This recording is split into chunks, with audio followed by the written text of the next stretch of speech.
Hi, I'm Geoff Phillips. Welcome to this tutorial, Inkscape for Teachers. And in this tutorial I'll be looking at how I line text to construct, say, a page of a test. I've opened up a document and typed in a few text boxes and shapes, but first I'm going to type or hit 6 to zoom to page width, and I'll just scroll down. At any time you want to see which mouse clicks or letters I'm typing, you can look in this grey box. I'll leave that about there. Now first off, I'll align the name and the box for the name, so I'll click and shift click the box. Under Align I'll look at the middle there, and while they're aligned in the middle I'll go Control G to group that together. I could also shift click on the heading now and make sure that's aligned in the middle with the text box for the name, but I think it already was. Now with the marking ellipse, I'll click on the line and shift click on the ellipse and centre it on a vertical axis and on a horizontal axis. Control G to group it. Now shift click the name box and align that with the marking ellipse on the right. So that tidies that up. Next I'll drag a marquee around the question and the stem of the question, and I'll click on this Align Text Baselines and Control G to group that. Okay. Now let's say I wanted, or I'll just zoom out, see how many questions I think I could fit on the page.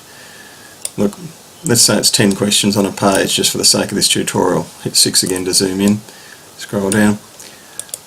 I'll click on that and Control D 9 more times. 1, 2, 3, 4, 5, 6, 7, 8, 9. So there are 9 duplicates on top of the original.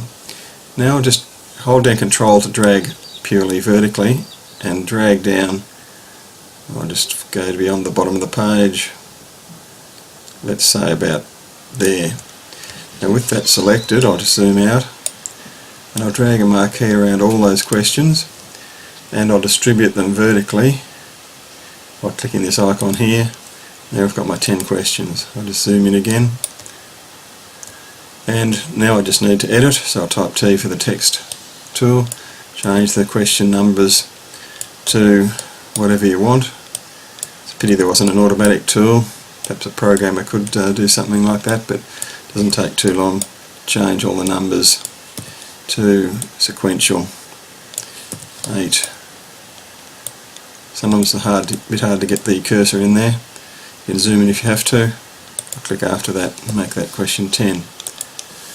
And if I zoom out, you can see things are nicely lined up there.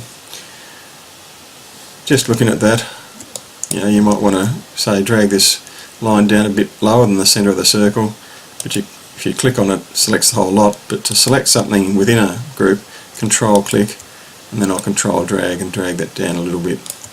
You might think that looks a bit better. So there's an example of how I align text. You could produce a second column perhaps, starting about here. If I drag around all those, Control D, and move them across to there. If you wanted 2 columns of text, but that looks a bit crowded to me, so I'll undo that and undo the duplication. Anyway, I hope that gives you a bit of an idea how I use the alignment tools to lay out a text. Thanks for watching.